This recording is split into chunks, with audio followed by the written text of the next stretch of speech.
exclusive survey by Good Morning Britain, 55% of black people believe that the Black Lives Matter campaign has improved their life opportunities. Yeah, the protests which followed the murder of George Floyd last year undoubtedly raised awareness of racism, but 36% of people polled still believe the BLM movement has not achieved its aims. Here's Pip Thompson. So we're joined by Trevor Phillips, broadcast journalist with Sky News and former politician, who believes that the Black Lives Matter movement has created real opportunities, and activist and actress Iman Ayton, who says things have only improved on a superficial level. So, morning. Trevor, good morning to you both. Trevor, let's kick off with you. Why do you think it's been a force for good? Well, I think the survey that you've got, which is a really interesting one, shows that it may not have achieved its aims, but I would say that that's partly because some of its aims were, if I can put it this way, extravagant, not really much to do with black folk. And some of them were purely symbolic, statues and all of that. It is true that, for example, my companies showed that there are no black CEOs and chairs in big companies. But on the other hand, I think it's made a difference in consciousness across this country, and that's had a real practical impact. And I'll give you one example. Last March, we tried to get the health authorities, because we do a lot of data analytics in this area, to pay attention to the impact of COVID on minority groups, because we thought it would be different, and we did some number crunching that showed that it was very likely to be different. We even got number 10 to instruct Public Health England to talk to us.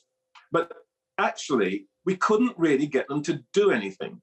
The point at which they did something was when people demonstrated on the streets, actually about something different, but nonetheless, it made them sit up, and they had to do something. So actually, by July, they started to do the survey, they started to keep the numbers, and there was a very practical consequence, which was that it meant that they were able to show that minority workers in the NHS were more vulnerable, and consequently, minority workers during the second wave were withdrawn from certain kinds of frontline occupations, and they were protected. So actually, though BLM may not have achieved some of the more extravagant demands that some of its leaders wanted, it actually inadvertently perhaps saved some people's lives. That's a really important example, Iman Ayton. Also, we have seen much more coverage of those shocking, actually, different outcomes for those black and minority ethnic communities in terms of health, in particular pregnancy, for instance. Some of these things have become discussed more openly, investigated more rigorously because of the campaigning under Black Lives Matter. Would you agree with that? Yes, definitely. So I do not negate the fact that the BLM movement has ushered a degree of change. I think most importantly, a greater level of societal consciousness, which I think ultimately is what you're referring to. But I think the more salient point, or the more salient question, is whether this change is tangible and sustainable, or merely superficial and surface level solutions, right? So in my humble opinion, I'm more inclined to agree with the latter. So we can use many examples. I'll use policing for one. Within months of the BLM movement, the Metropolitan Police initiated a diversity drive. Now, of course, whilst on the surface, this appeared to be a positive venture, what belies the reality is 7,800 complaints of racism across the UK over the last 5 years, and 4,443 of those complaints were specifically related to the Metropolitan Police. So logic dictates, surely, that their first port of call in this instance would be to get their house in order, as opposed to hiring more potential Black victims. And the same can actually be said, ironically, for organisations. So the current general consensus for in terms of the panacea of tackling racism ultimately comes down to hiring more Black people, right? So in the last year, we've seen many organisations pledge their commitment to D&I, and yet have subsequently been found to have racist staff members. And to add to that, diversity and inclusion, a great initiative, as we know, has been put in place. And what I find quite interesting about that is, in spite of the fact that many organisations are putting in place diversity and inclusion, by Trevor's own testament, diversity and inclusion, which we would all assume naturally is an area where Black people are more likely to have a wealth of recruitment opportunities.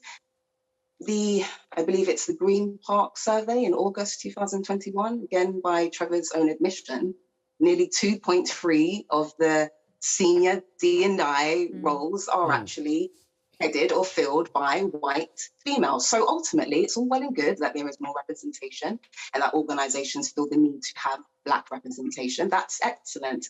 But if these staff are not being supported by robust anti-racist practices and policies, combined with a collation of race-related data that helps to root out racial prejudice, the recruiting of Black staff is nothing but tokenism, virtue signalling, and box ticking. Okay.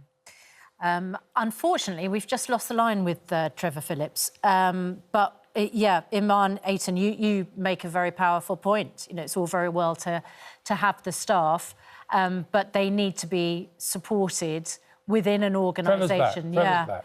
Trevor, did you hear the point being made? Essentially, that a lot of it is tokenism. I did, and thank you, Iman, for name-checking our company. Yeah, we did do the survey, and one of the things that you could say it's shocking, but I have to say it made me laugh, is that one of the least diverse functions in corporate life is the diversity chief.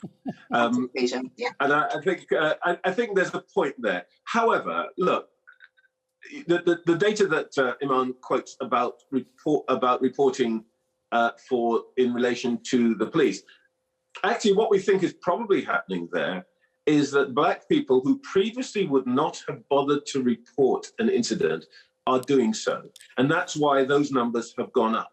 And that surely has to be a good thing, because we're getting a better picture of what's going on, and that people are more emboldened, if I can put it that way, to represent themselves, to tell the truth, even though, you know, we know in the past sometimes when you tell the truth, it doesn't do you much good. And we're seeing, if you like, that written in technicolor right now in relation to women's reporting of violence against them. So I don't think, I've got some sympathy with what Iman says. But look, I think if we keep saying nothing's changed, even though people have really campaigned, they put it themselves out there, then why would the next generation bother to go out and campaign?